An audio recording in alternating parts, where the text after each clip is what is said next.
And welcome back. We are joining you the morning after the Celtics lost to the Detroit Pistons. Matt, you seem visibly upset. So I'm gonna let you start. Yeah, tough loss. I think this was. I've realized the trend of like it's the winnable ones that get away from us that are gonna haunt me. Like the if we lose by one possession, obviously that sucks. We saw that against Philly and Utah and a bunch of other teams, but this one following the Milwaukee loss were both two games that like the Celtics were perfectly capable of winning and just kind of lost it down the stretch. Like that, the second halves are kind of where I'm noticing, and hopefully that trend changes. Yeah, we've got some rest coming up, so hopefully Peyton Pritchard and his stiff neck get better. I know he was questionable going into this game, and then kind of He didn't seem he like had his a full self yeah in he had this a tough one. night. This one I don't think is gonna haunt me down the season the same way the Bucks one is. This type of game is really why we can't lose those games to the Bucks or to the Nets or to the Jazz or just teams that we should beat because we're going to go up against teams that are better than us. And last night the Detroit Pistons were just a better team than the Celtics. Cade looked incredible. I think Jalen Duren probably had his worst game of the season against us, and we really weren't able to capitalize on it. Hmm. Um, but I think there's gonna be in any season like 10 games that we're going to go up against the Thunder at some point. We're going to have a back to back where we go up against Houston. Like, there's going to be some schedule losses out there where you're going up against a much more talented team that just has a lot of advantages over you from the jump. And if you don't win those games that you're supposed to win, then they sting a lot more when you lose to the good teams. Yeah, yeah, I think that's fair. And again, like it seems like looking at the stat sheet, you wouldn't know kind of what happened or where it went wrong outside of like our 3 point shooting wasn't great last night percentage wise, but we also took less than we normally do. We ended the game with less than 43 pointers, which in the Joe Mazzulla era basically feels kind of minuscule. There Um, was one possession where it seemed like Derek White and Jalen Brown were just like hot potatoing the ball back and forth on the perimeter, trying to get a three and refusing to yep. drive, that the announcers called out. Apart from that, and maybe like two other possessions, it didn't seem like we were overly three hungry like we were against Milwaukee. Um, like they did have like a bit of a more balanced shot diet of driving to the rim and shooting threes. The bigger issue to me was just that if Jalen Brown or Derek White didn't have the ball, nothing was happening with it. And Derek Yeah, White was just and really hot from three, so I don't know if we can count on that. yeah, he kind of came alive. I think it was, I believe it was in that fourth quarter that they pointed out. I think it might have been like Hardwood Houdini or something, but there were multiple possessions where we didn't have the ball cross the 3 point line. Like it didn't get inside the arc until there was less than 10 seconds left on the shot clock. It just felt like the aggressiveness kind of wasn't there. I don't know if that is just like chalk it up to Jalen Duren as a deterrent or Isaiah Stewart on the inside. But yeah, just felt like there was, I guess, almost like a lack of urgency in terms of how we were trying to attack the paint. Like we did rack up, like in terms of teams that are more physically, like just size wise, interior defense. Like Detroit is one of those teams that we've kind of talked about of the big men that the Celtics do kind of struggle with are those like big physical rebounders who clog the paint. Um, it felt like we had an opportunity tonight to kind of go up against that kind of team, that style of defense, and really struggled to exploit it. Again, getting to the free throw line more than Detroit did. I'm curious what your thoughts are on kind of how the size mismatch was utilized in that game. Yeah, I was surprised that neither team, I mean, it's a regular season matchup, so we weren't seeing like playoff rotations. But I was surprised on the Celtics end we didn't see any other big guys get in. Like this was another game where we saw a lot of the Hugo at center lineups.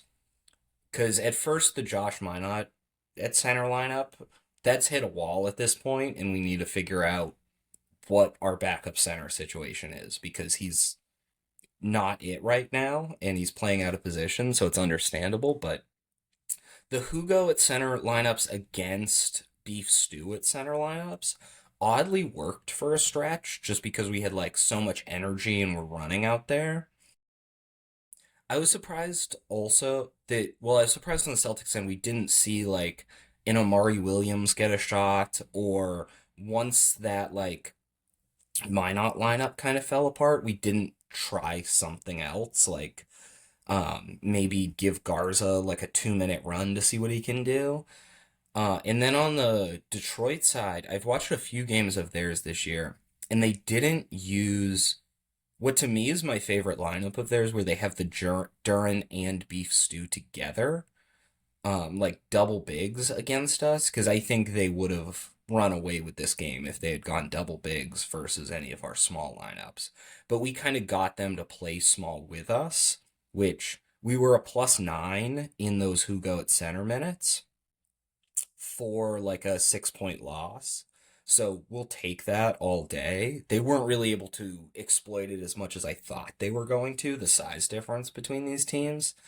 Um, so I'm still, this is one team in the East that I'm still nervous to go up against in a 7 game series. Yeah, I mean, I I think in the w- rest of the East I'd take the Celtics. yeah, I mean, especially with the way the Cavs have kind of been underperforming relative to expectations. They also Um, keep DNPing Jared Allen for the Cavs, which is and interesting. I don't know if that's like to let him recover from something or what, but if Jared Allen is available or they're not trying to play him, I would. The We can get into trades later. The money really doesn't Yes. work there because they're over the Yeah. second apron. Yeah. Um, but But they still don't play as big as they were last season, which makes me more comfortable with our matchup with the Cavs. yeah, and I do think it is interesting that Amari Williams didn't get into the rotation. I think obviously, even given the freedom that we've had this year in terms of minutes, with all the guys that left and Jason Tatum out with the injury, we've been able to find minutes for pretty much everybody at some point. Um, and this is an aside, but Ron Harper is doing some wild stuff in the G League, and I've got my eye on him. But Amari Williams is kind of that physical force that at least would have been interesting to see trotted out. We You talked about Josh Minot, that him at center lineup. I mean, it's been such a night and day thing, and I really have been trying to like put my finger on what it is about those. He ended the game in 13 or 15, 13 minutes with like one rebound and one steal, and that was it in terms of stats. And I do wonder how much of it is. It seems like he's more comfortable with his three than he has been at any point in his career, and it almost seems like since he's been inserted into those like him at center lineups, he's just kind of been like, all right, well, we're playing small and I'm feeling my three, so I'm gonna kind of stay at the 3 point line. And we've a little bit lost him at the dunker spot, which was so effective in those lineups early on and so efficient for him and gave him a lot of scoring opportunities that, again, it's great that he's found his three and using him, being able to utilize him as like a 3 and D guy and have him out on the perimeter able to hit open shots that get passed to him is good. But in those lineups, it almost feels like if that's what we needed right now, we would have Sam Hauser in. Like we bring you in because of what you're able to provide in a different dimension in the paint, in that dunker spot, getting offensive rebounds, backdoor cuts, all of that stuff. And so just kind of trying to figure out like where his game is at and why it's kind of shifted away from what made him so effective earlier on in the season. Yeah. From what I've seen, it's a lot of just like when you're playing the center, you have different options open to you. Because when I like him at the wing, honestly, and I know we kind of have a glut there right now, but when he's playing against threes, he is so much more big and physical compared to them. And he can just like push them out of the way and get open in the paint whenever he wants. or he can just push his guy out of the way and get an offensive rebound and dunk it home. But when we play him at center versus the Detroit Pistons and he has Jalen Duren on him, he's not going to be able to be effective within 20 feet. So then he's just a spacer.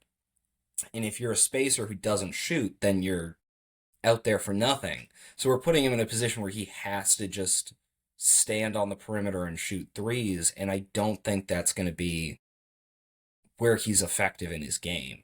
I mean, he's still 80% out there just for defense in those lineups. Like to be a guy who can get some sort of body on the other team's bigs. But I think that's going to be most effective against teams that also go small. And this is the first Celtics season in a while where we've just had one glaring opening on this team at backup center where it's so obvious to I think everybody who watches or talks about this team that they need a backup big.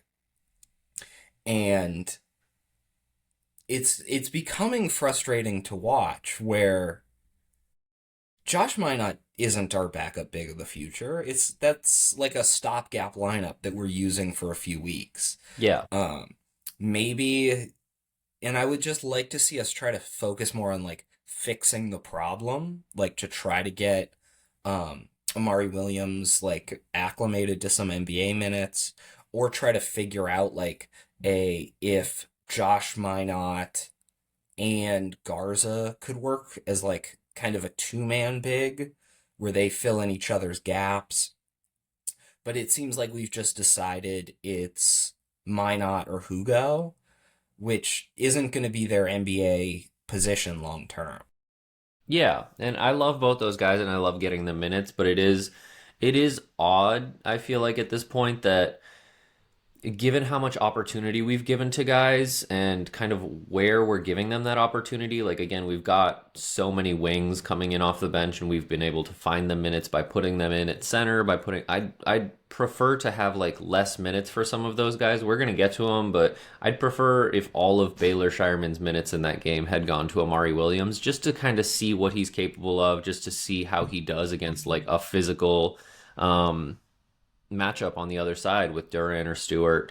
Um, yeah, I think that's spot on. I think, first of all, Xavier Tillman is supposed to be playing one every 3 games. That's when he's supposed to be healthy, and he hasn't been getting in Maybe there. one But every six. yeah, That's but Luca Garza disappearing from the rotation entirely, it is tough when we're watching these games where we're getting. I thought we didn't do a bad job, and again, you alluded to like Duran didn't have a great game, like at all by yeah. his standards. There were on Twitter, Detroit Pistons fans were mad about it because he's probably going to make the All Star team this year as a guy who's averaging like 18 and 12, three Yeah, blocks, kind of a guy. yeah, Tonight, I think he he's got like 6 and 4. He was effective, especially on the defensive end, but it didn't seem like he could really dominate Kada like he's dominated some other matchups. Yeah, and I think Keita deserves some credit for that. I also think like looking over, like we didn't get beat on the boards tremendously. On the offensive boards, they got us by 5. But overall, like the rebounding was pretty close. The personal fouls were pretty close, and that's something that I wanted to get into was Jordan Walsh. Obviously, sorry, my cat is growling at something. Yeah, Jordan Walsh with the 3 quick fouls in the first half didn't obviously played limited minutes as a result of that. And then Ugo came in at the start of the third quarter and picked up 2 fouls, his third and his fourth in like 60 seconds. And that really felt like it was kind of even more intriguing why Joe Mazzulla wasn't being a little bit more experimental with his lineups of like, okay, we've got like our energy guys are picking up fouls and what I was surprised by was that they weren't like interior fouls trying to guard somebody much bigger than them. They were like picking up full court and then fouling the guy like before he gets to the 3-point line, which was frustrating. Like I get that those guys they play aggressive defense. They're trying to force turnovers and so I'll take the fouls that come with that. But against a team that is as big and as physical as Detroit, I would have thought that like more of those fouls would have been picked up, like trying to stop somebody from scoring interior. That didn't feel like a huge part of Detroit's game last night. Cade was Cade had a great game. All credit to him. He was a killer in the mid range, but Detroit wasn't really like physically pressuring the rim as much as I thought they were throughout stretches of that game, and so that's something where I yeah I just think Yeah, I thought the fouls were interesting because on one hand, I did think that it was a credit to Cade just because of how smart he was playing this game.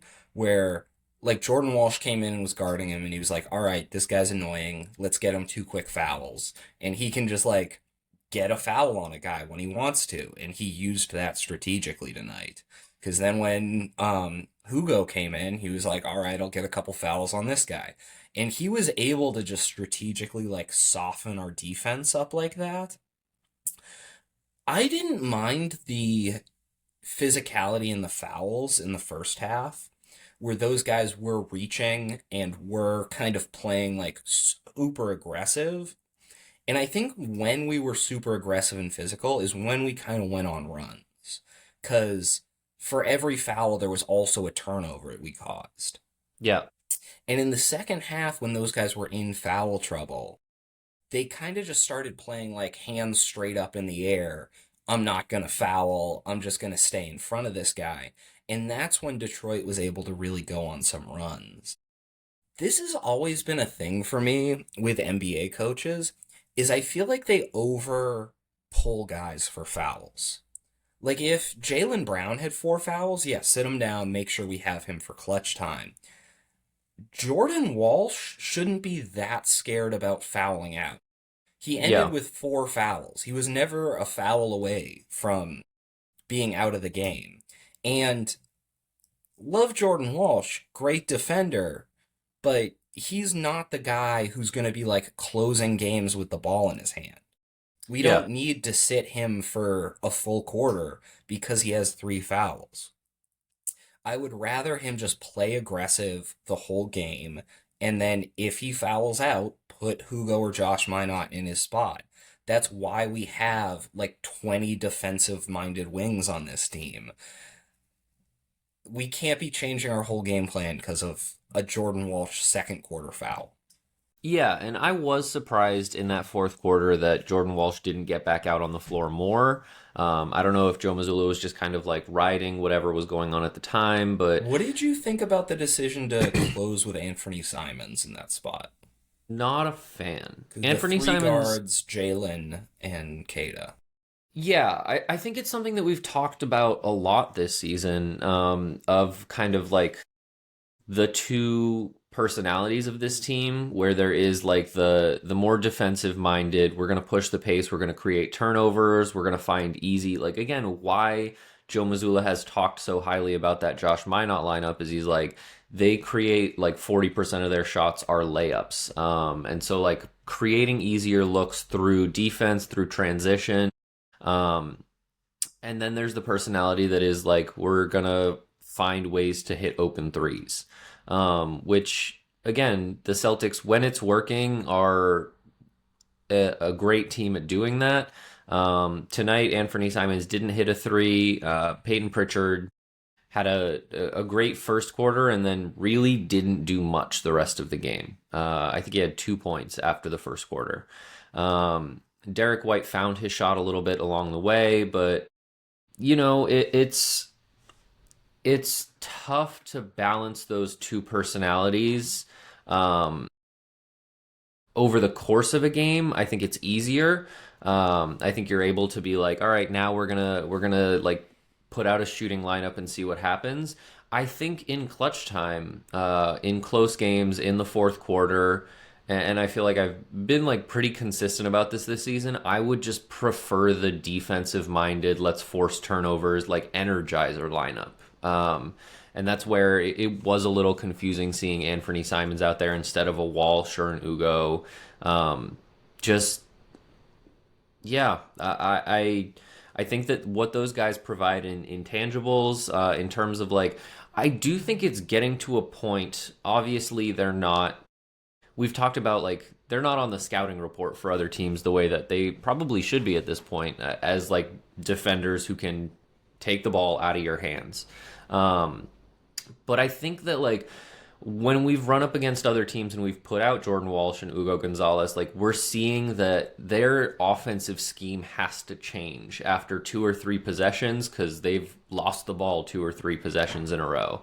And so like late in fourth quarters, I anything that like throws the other team out of their rhythm offensively, I think is a bonus for us. And Anthony Simons, like when his shots are falling, he's like great at doing that, at creating space off the dribble, at finding those pull up threes. When his shots aren't falling, like he doesn't provide that like game changer element on the defensive end that I think like really would like could have made Detroit feel more uncomfortable down the stretch. I was also kind of confused by why he was out there. I thought he played a good game overall. Like he was really able to pick his spots. I think he only ended with 9 points, but the buckets he got were really timely and like our offense, especially in that third quarter, he got a couple big ones where we kind of ground to a stop on the offensive end and he was able to just take the ball, get a bucket to like keep us alive a little bit. So Mm-hmm. I think there was some of he was just the fifth guy who played well that game. And that really seems to be how Joe Mazzulla is doing this is whoever is playing well gets the fifth closing spot next to Kata White, Pritchard, and Brown. But it did feel like we needed just a burst of energy and to be more physical down the stretch, and he wasn't the guy who was going to provide that. The other thing I had on physicality was this was another game where Jaylen Brown had to be our enforcer. Yeah. Like getting into it with Beef Stew just to have somebody kind of stand up to Beef Stew because Isaiah Stewart was like elbowing everybody, just moving us out of the way in the paint. That isn't Jaylen Brown's job. I'm going to keep saying this that some role player on this team, Josh Minot, like somebody needs to get into it with Beef Stew who isn't Jaylen Brown. Or if you see Jaylen Brown getting into it with Isaiah Stewart, stop just running back. Like you need to be involved in this. He can't just fight the Detroit Pistons 1-on-5.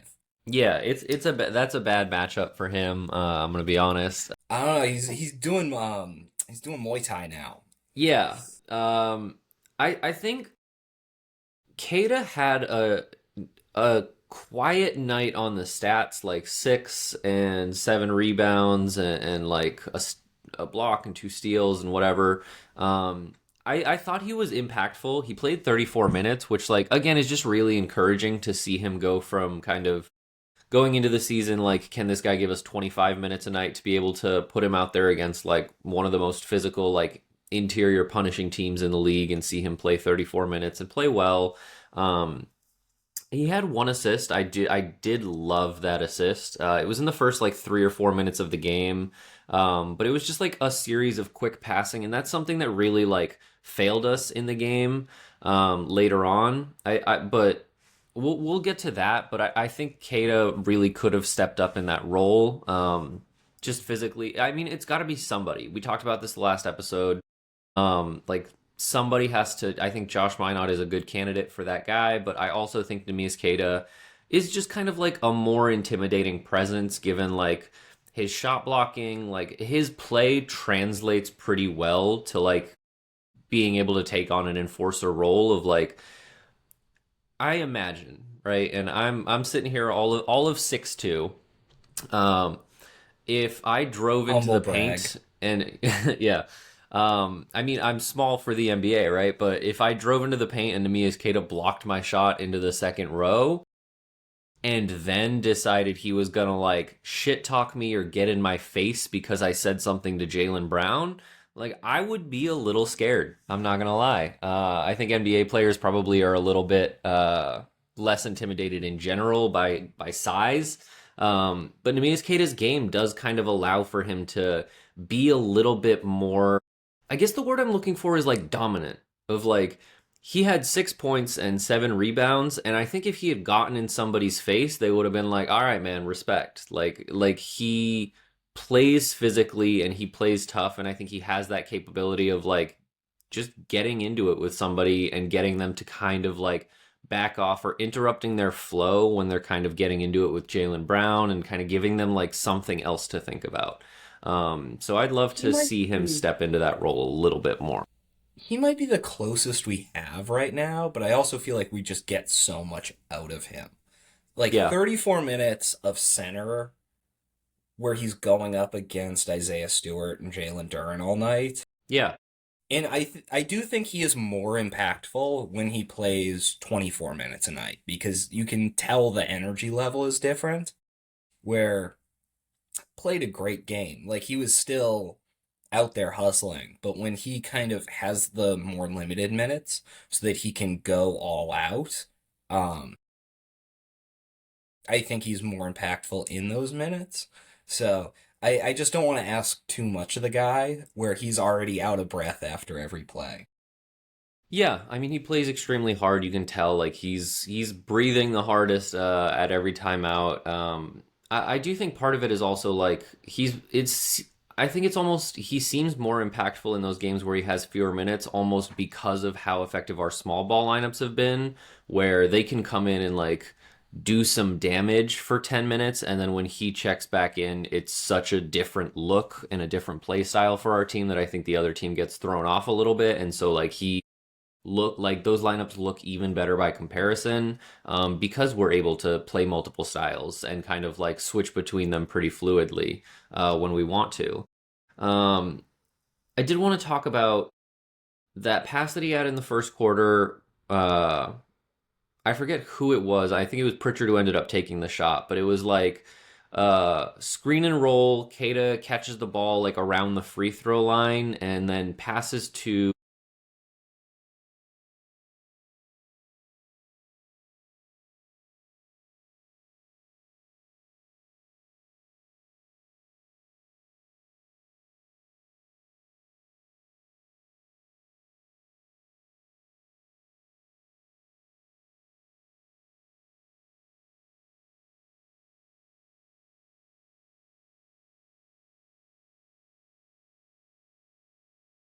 It feels like our first 2 points are almost always on an Amis Keita lob.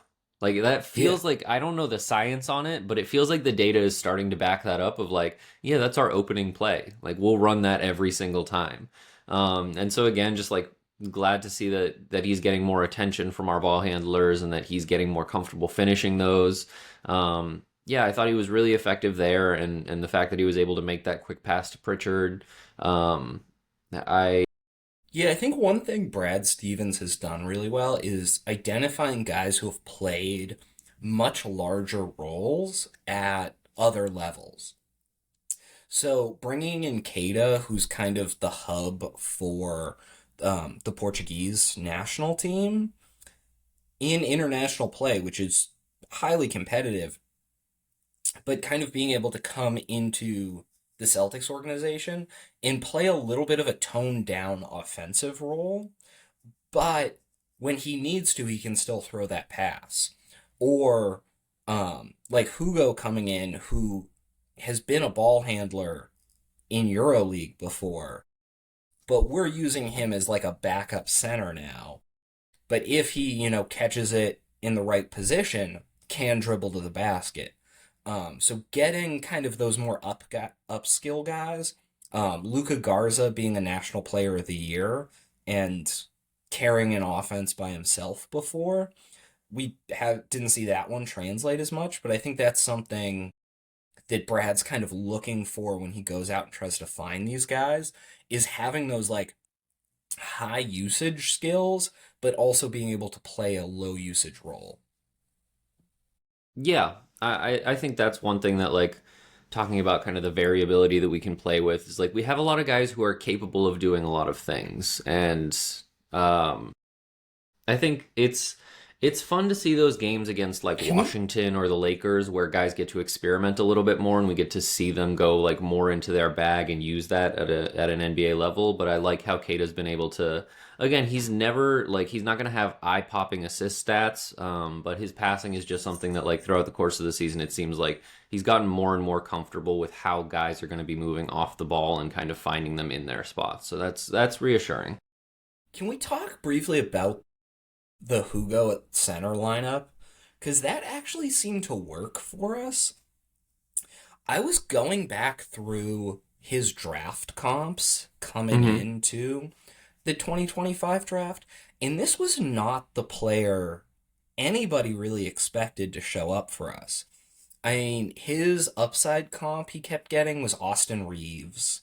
Yeah. Somebody gave him like a Tyler Eulis comp that he was supposed to be a pick and roll point guard who could run an offense but couldn't do much else. And since he's been in the league, we've seen like the complete opposite of that, where we're Yeah. playing him at center against physical guys, Yeah. and Not utilizing him as a he's ball holding handler. up and he's not touching the ball at all. Yeah. Um, so I don't know whether or not to be kind of impressed that his physical tools are so much further past what we thought they were going to be, or kind of wondering why he isn't getting a chance to dribble at all. Because with Real Madrid, he was backing up Facundo Campazzo, former Nuggets, Pazzo, yeah. who's is 30, only 32, and is probably the best point guard in European basketball right now.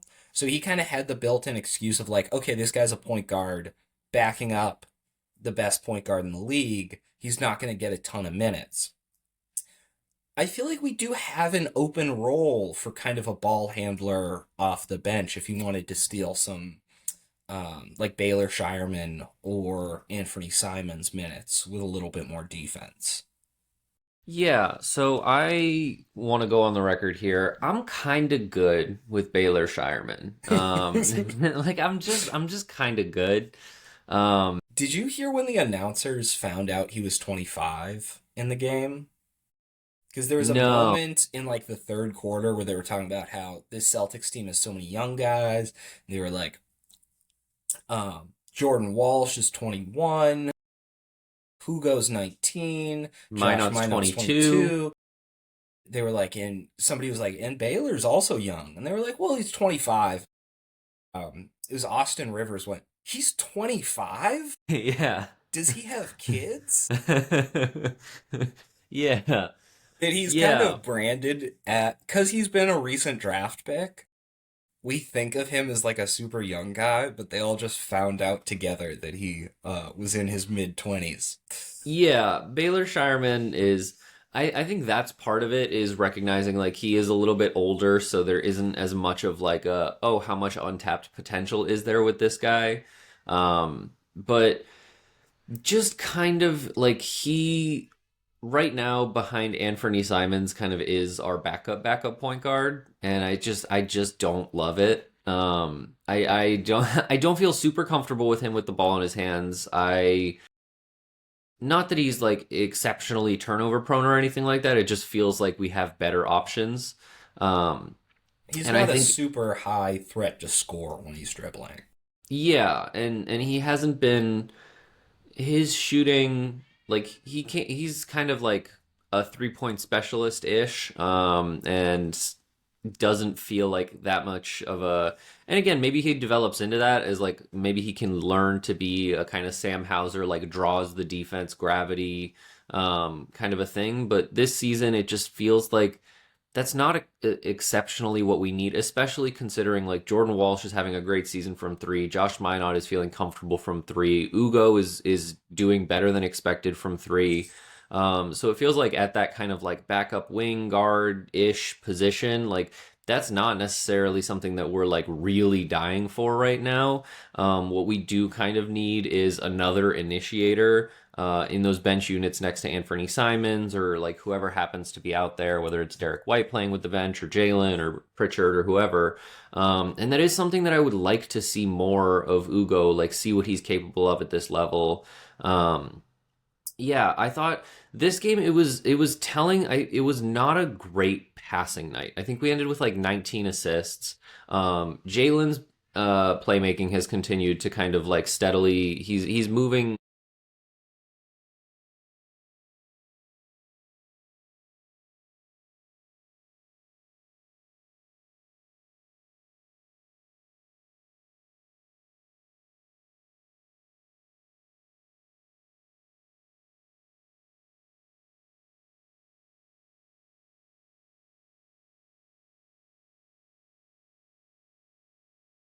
I do just kind of want to be like Ugo, like get off the leash, and you called it out last game where you were like, I think the way that he played against Milwaukee, like Ugo earned himself like 5 to 7 minutes, and he had 15 last night, um, He was and another guy we probably took out because of foul trouble, yes. which I was like, he's going to end with three. What are we? He's not even going to close the game. You don't have to worry about foul trouble for Yeah, guys who that don't was a little close. bizarre to me. And again, I understood that a little bit more where he picked up two very quick fouls at the beginning of the third quarter, but then didn't like that was kind of it. Like he got a couple more minutes, but like it seems like when you get to that four foul range and you're a Jordan Walsh or an Ugo Gonzalez, it's like, okay, cool, I'll sit for a little bit, but I can go in towards the end of the third or the start of the fourth and just cause some havoc and see what we can do to disrupt Detroit's offense, and they never really like came in there and got that chance. I also just want to see more of those guys together. Um, but my point is like I want to explore that dimension of Ugo as a point guard. I did go back. I was going through like the Celtics Instagram or Facebook Reels or something like that recently, and I went back to the draft, and Celtics fans hated that pick. A That's lot of them weird. at the time. I went through Who to did they like the want? Liam McNeely. Everybody, every comment was like, should Was have that gone just with because his name McNeely. was Liam McNeely? I think that's a big part of it. I did look I did look it up. He's not having a bad season in Detroit. He's averaging like 5 points. He's got a terrible field goal percentage, but he's got a good 3 point percentage. Um, I thought we were going to take Cockbrenner with the 28th pick, yeah, and then he fell to our second round pick, and we still didn't take him. yeah, but I looking at Liam McNeely on Basketball Reference, he does absolutely look like a Celtics player. Yeah, we shouldn't just be Full. drafting guys He based looks off like he could vibe, be a though. Celtics player or Lucky the Leprechaun. He could Big do either shamrock of those tattoo. roles. Yeah. Yeah. But yeah, so Ugo was not somebody that it seems like the fan base was exceptionally high on as soon as he was picked, and obviously, hopefully, they've kind of changed their minds by now. But no, I think like it is an utter underutilized like role for him. Like I like the I would have variability liked to that he see him gives us. close tonight, even if he's kind of playing the four, like next to Cade to try to like, or next to Cada to try to get another body who can defend Cade out there. I would rather that than what Anthony Simons gave us the last few minutes, even though I think he had an overall positive game. Yeah, well, I think that's something that like is interesting where Cade closed this game almost solo in that fourth quarter. He's gotten so good over the last few years. Yeah, Cade like really impressed me in this game. And I earlier in this season was kind of not shit talking, but like I didn't believe in Detroit that much. I was like, I think I was like, I think the Celtics will finish with more wins. I'm ready to like start walking that take back, but they're really good, and Cade has developed into like a fully capable of leading a team in a way that was really impressive last night. Was on display, but I thought it was again, when I talk about like this game, I don't think you're wrong of like there are some games like Detroit was the better team last night, straight up. And part of that was like I think part of my frustration is because we didn't pass the ball well. They kept going to zone and we couldn't exploit it. And that's where I'd be in. I don't think Ugo's the guy to fix that. But again, just seeing more guys with the ball in their hands, because it seems like our main ball handlers were struggling to like get that ball through the zone. Um, Another thing but with Cade is this is the second time we've played them, and he did have some struggles with Jordan Walsh and Hugo on him in the first game. And it seemed like he learned from that tape and came into this game and was able to get quick fouls on them. And there were possessions in this game where he made Derek White look like a bad defender. So that's what I was gonna say is in that fourth quarter, Anthony Simons, again, not a terrible game for him. He wasn't hitting his threes, but like not a lot of Celtics were hitting their threes outside of Derek White. But I think the more important takeaway late in that fourth quarter when he's hitting those mid-range shots and we're like trying to bring it within reach and trying and just couldn't like cross that threshold of like we got it down to I think three like a couple times in those last few minutes. And then Cade would just get another mid-range dagger. Where my frustration was like Derek White is an all NBA caliber defender. He's the best shot blocking guard in the league. We all know what he's capable of. Cade has so much size on him, and Anthony Simons was just not doing much for what we needed in that moment. That I was like, I would have rather had Ugo or Jordan Walsh out there in those lineups, not because they're like the world's best defenders, but I think their size would have given Cade a tougher matchup to hunt than like shooting over Derek White. Just like on height alone, on wingspan, like I think both of those guys would have been able to just get a hand up, and maybe he's able to like draw quick fouls in the paint instead of getting that mid range over Derek White. But I think again, just like mixing in looks and kind of like trying to throw Cade off his rhythm a little bit of like, all right, Derek White's been guarding me for a bunch of the fourth quarter. Now all of a sudden I have to deal with Jordan Walsh or Ugo Gonzalez, who are like running around and kind of being frantic and just like unpredictable in certain ways. Um, so that's something that I wish we had closed the game with because Cade looked really comfortable going up against Derek White in the end of that game. Yeah, and he was just able to get by Derek White whenever he wanted to. If he was gonna put a shoulder down and get by him, if he was able to just get around a screen and get by him, it was like there was no defender on him for a few possessions there. When he can get a bucket whenever he wants, that's when you kind of know the game's out of sight for us. Yeah, but overall, I mean, I they were the better What? team last night. They earned that win. I thought Jaylen Brown had a good game. Yeah, Jalen looked good. I don't know that anybody else on our team did. I want to say I'm offended on behalf of Derek White, and then I remember how that game Yeah. ended with him defensively. Like he Well, I did. just don't think that's his position. Like, he's a Yeah, good yeah, off-ball 100%. defender guard, but he's not the guy you put on like a 6'8" ball handler to close the game. 100%. But I want to shout out, like, he has been getting more aggressive as the season has gone on. His field goal percentage, obviously, has been, like, a point of discussion of his shooting struggles early on. Like, he got 31 last night. He was pretty efficient from the field and from three. So I just wanted to shout that out real quick. And then this game we lost by seven. Jaylen Brown missed seven free throws. He's not a career 90% guy. He's, I think, 75% or 73% for his career. 77 this season, which probably dropped a little bit after last night. Went 50% from the free throw line. But that was another one of like, yeah, this game really was within reach if a couple things go differently. Like Jalen hits a couple more free throws, and then Peyton Pritchard doesn't airball a three in the last 2 minutes by like a mile. Peyton Pritchard doesn't airball shots like that, and so that was tough to end the game on. That was kind of when I was like, all right, pack it in. This one's done. Yeah, I think a lot of it's just a testament to how Jalen can keep us in games, even Yeah, against teams that are outclassing us pretty much everywhere else. That, he ended up with like 34, 8, and 7, like 3 blocks. He can kind of will us to be there at the end of games, even when the other team's beating us at pretty much every other position. I don't know what stream you watched this on. Did you get any of the Tissot ads? um, I was watching it on Peacock. Okay, so I what is going on with the Tissot ads and shot clock? Because they got a new shot clock this year mm-hmm. that's Tissot branded, Yeah. and it looks like a watch. And if you're watching on Peacock, you got just non-stop Tissot. Am I even saying this right? I don't know. I'm gonna They're keep saying Swiss. Tissot. They're a Swiss watch brand. They're the watches you Um, buy at Walmart, okay? They're the watches that when you go yeah, into Walmart, they're the ones that aren't behind a case, okay? yeah. They're the ones I think it's that you Tissot, but I could very well be they wrong spelled on it wrong then. that. They're the watches when you go into Walmart that aren't behind a case and are on the little spinny thing where they don't really care if you steal them or not.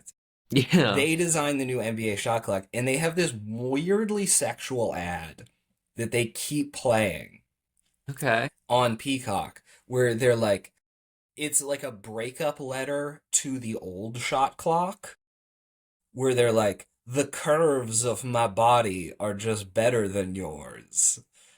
I did Yeah, not you had a watch. good run, Yeah. but now it's my time. I can do things you only dreamed of. There were three clock errors in this game. Yes, I Every was gonna NBA comment game on I've that. watched, the clock has malfunctioned multiple times this season. Yeah. Pull the ad, maybe. You Yeah, know, nothing like you runs may. smoother than a Swiss watch unless it's an NBA shot clock. Well, they brag But about how it's completely wireless. Put a wire in. yeah. Put it needs a wire. Make the clock work. This game took an extra like 20 minutes because the clock kept screwing up. And Yeah. at one point, the officials just stopped calling a whistle for it because they were so fed up with Yeah. the clock not starting in time. And then every ad break, we have them bragging about how the clock The itself curves of bragging there. about how sexy it is. Yeah. Um yeah, I don't know if I've ever owned a Tissot watch, so I can't So, attest to that, but their shot clock has not. Tassat, just fix the clock or pull the ads. I don't know what to Yeah. tell you. I'm gonna have to go back and watch these ads because I did not catch that during the game. Um, yeah.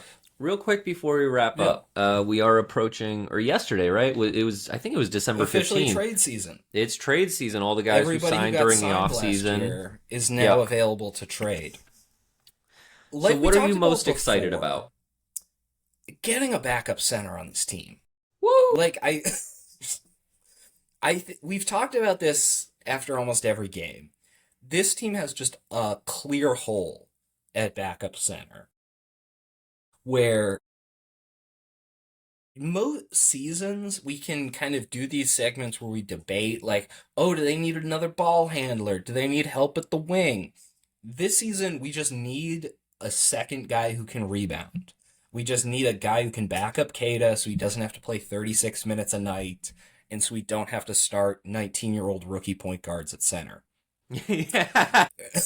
When you say it like that, so we Yeah. don't have to start rookie Oh, 19-year-old point not guards at start center. rookie No, no, no, 19-year-old but that point was guards that at was backup. that one Like, really good. there's just an obvious hole there. And I Yeah. think the question is, at this point, we can probably get a better deal, assets-wise, if we wait till the deadline.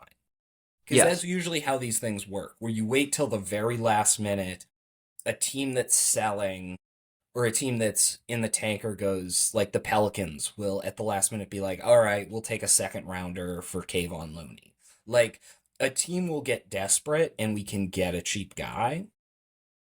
But is it worth waiting when we could get an extra 2 or 3 wins by making that move earlier and throwing an extra asset or pick in there?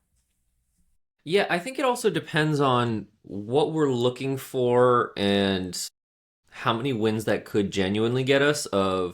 I was gonna say, I absolutely agree. Like around the deadline on trade day, which I think is like February 15th or something like that. Um, Teams panic, they hit the sell button, deals get made that looking back, you're like, oh my God, that was great value. There are certain teams right now, like the Clippers are 6-20. They're not getting better. So I've got my eye on Ivica Zubac, and like they can choose to hold on to him until the deadline and hope a miracle happens, but like they're gonna end up selling, I imagine, if I they're smart. Yeah, Uh, I don't know about so it Ivica is like Zubac being okay. available. I know Windhorse said that he's very much not available recently, and Hmm. if you look at their cap, they've really structured everybody else's contracts to end in 2 years. So they don't have their picks. So I imagine their strategy is to try to draft well over the next 2 years. They have a few seconds, and then have Avika Zubac, a couple young guys, and two max contract slots. Yeah, but they don't have their pick this year. Doesn't isn't it going to the They Thunder? they have a few second rounders, and it's I believe a swap with the Thunder. So they'll have like a 30th pick. Like they'll have a couple cheap They'll have the bodies. 30th pick, and the Thunder will have the second pick, and we should all Yeah. go hide in a hole. But The Thunder yeah, also have I the mean, Jazz and the 76ers picks. We don't talk about that enough.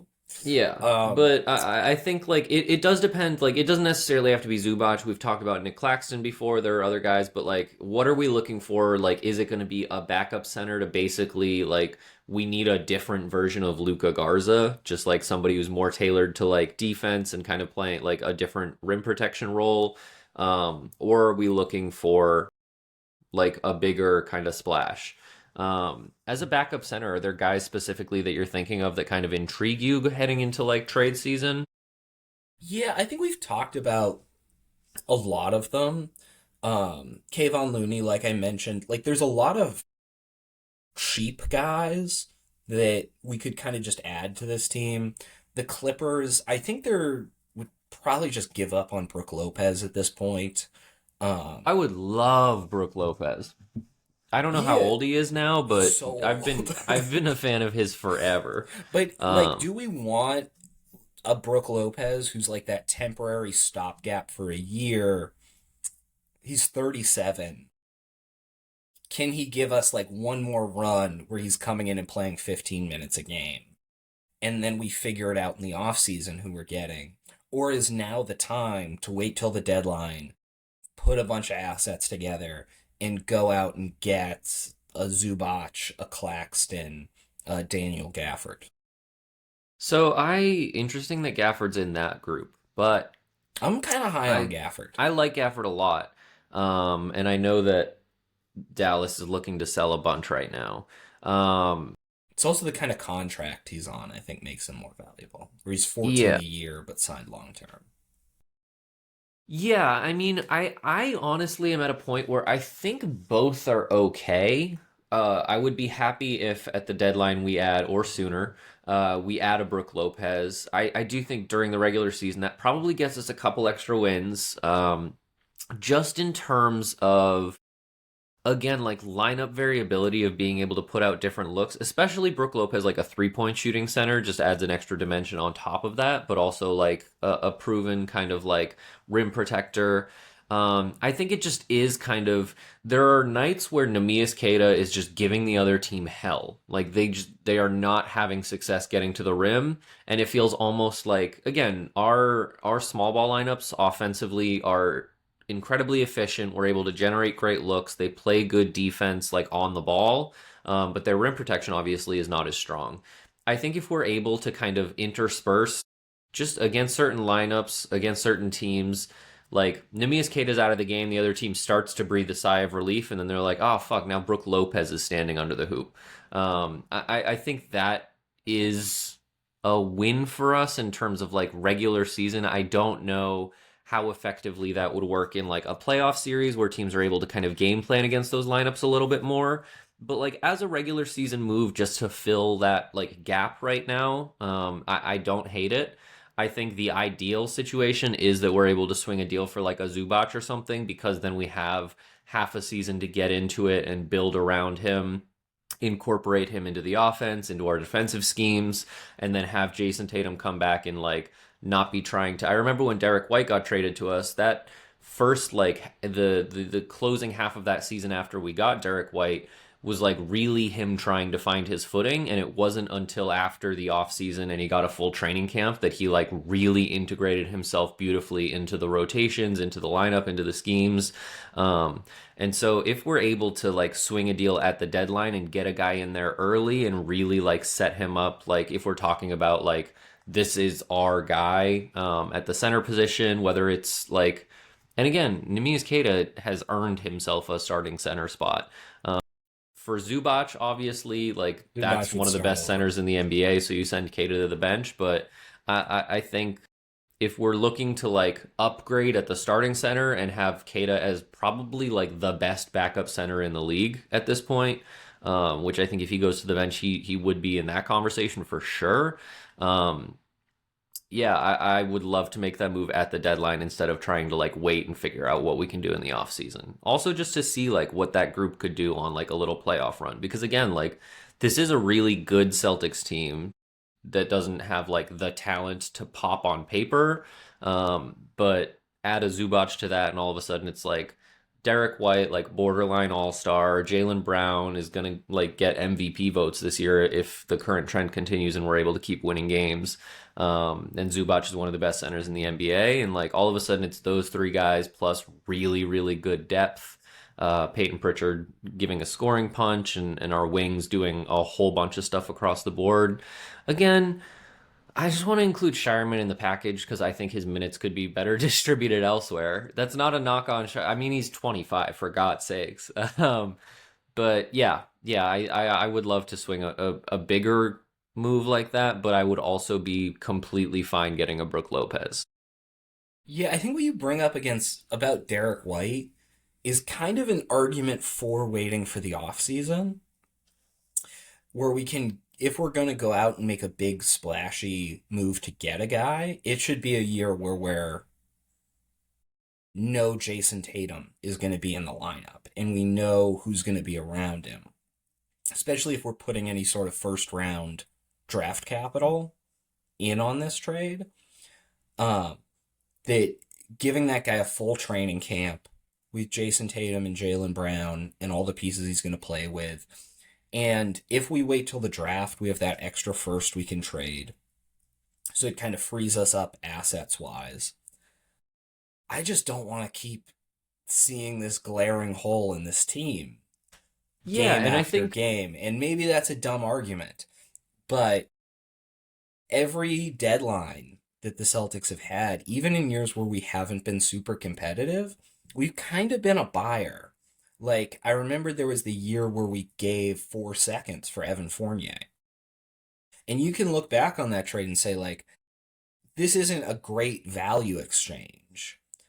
But at the time, what Danny Ainge said was we needed to make a move to show Jason and Jalen that we're competing every year.